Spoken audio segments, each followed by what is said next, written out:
now we invite in for some questions from the audience. Can I ask you a question? How many here has an electric car? Wow. How many has an electric bike? Wonderful. And these, these small cars, have you tried them? Have you seen them? Yeah? It's really interesting how the future is going to look like. Yeah, I think we had one question here. Do we have an extra microphone? Thank you. Yeah, you have to speak very close. Thank you very much for all the presentations. I'm Xue from InnoEnergy. Now I'm working as a business developer at InnoEnergy, also focused on the e-mobility services. I'm curious about Vattenfall in-house, Susanna talked about, and I'm curious about the crew behind the scene. Now, like in Sweden, around how many people are there in the team, and what are the main functions of the team, and how long they have been joining this path. Mm-hmm. Yes, we have been working for a long time with e-mobility at Vattenfall. And actually the great beauty of working in a big company is that we have a lot of functions. We have been working very closely with our public regulatory and affairs to influence the market, working close to R&D in developing technology, etc. And today we are a business unit here in the Nordics with around 20 people, and around a similar amount also in the Netherlands and Germany. And we work with both market and sales, with business and product development, and also operations. I think your question was about in-house as well. Yeah. And this was a little This is about in charge. In charge, exactly. So it's kind of like a Vattenfall family, I guess, of products. But in-house has had quite a similar story, I guess, from business development, corporate, and then going onwards into the business. Yeah. And we can talk more about it afterwards. Yeah. Any more questions? Yes, from the back.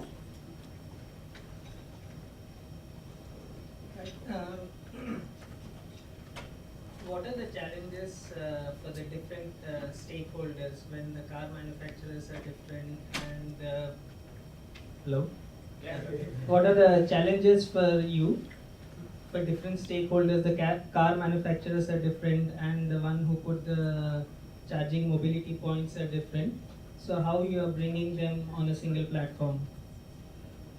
Yeah, getting a standard throughout at least Europe has been a priority, but we have that.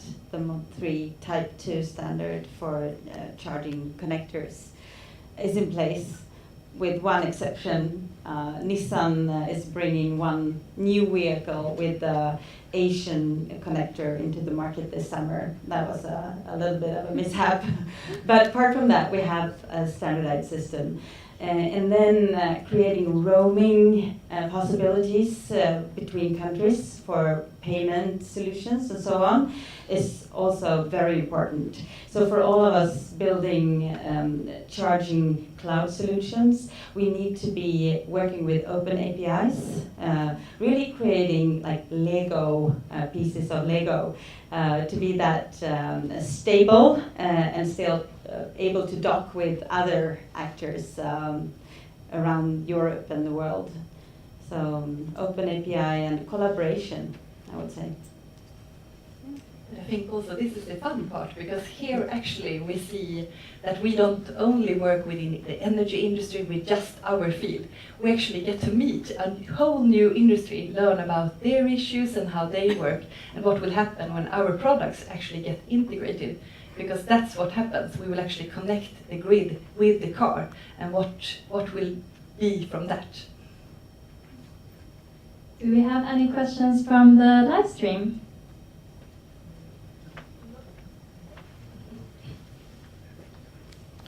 Okay, meanwhile, there was a question here in the middle.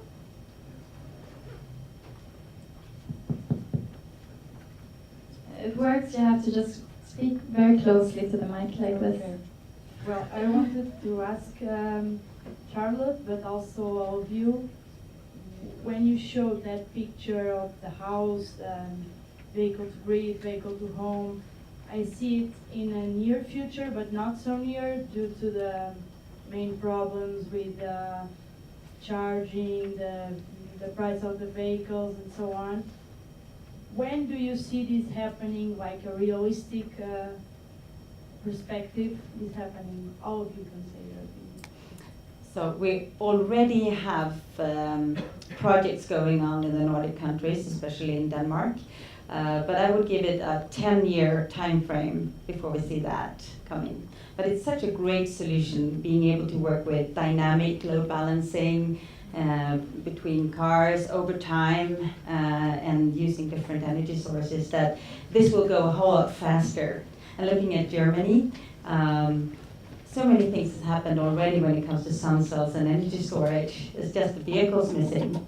So I would say the business model and who is going to earn money on what is really what is blocking that, and law, actually, more than the technical solutions. So who's going to earn money on what? This is what we're dwelling upon. I need to disrupt the debate a little bit there, because I think our visions kind of diverge a little bit. I would rather in 10 years not see a vehicle being parked outside my house or anyone else's house.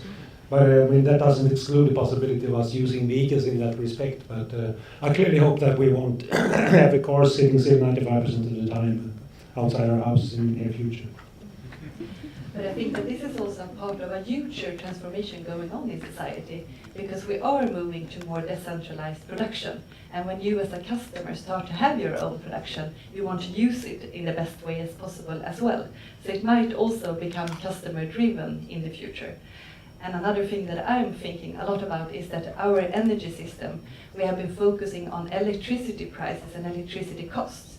But I think that power will be more expensive when we move in a few years from now. And then you also need to balance how you use your power at home. So then those kind of issues can actually become more incentivized. Yeah. What, do we have time for one more question? Yeah, I would like also to ask one thing, like maybe especially to Jan. Like personally, I think that all of us were very enthusiastic about the video you showed.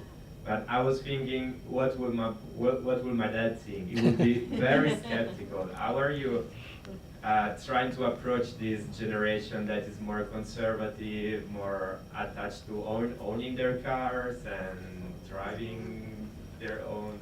And how do you try to break this barrier? I'm not so pessimistic. Clearly, I represent the older generation myself, but I couldn't wait to get rid of my car, to be honest with you. And I just had to give you one example. My brother happened to be 5 years ago a top executive of Volvo. He had all the latest cars in his driveway. He loved cars.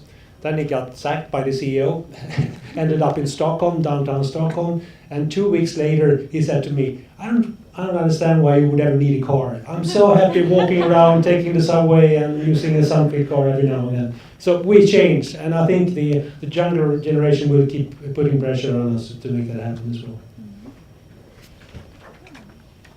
Do you want to say something? Yeah, again, just to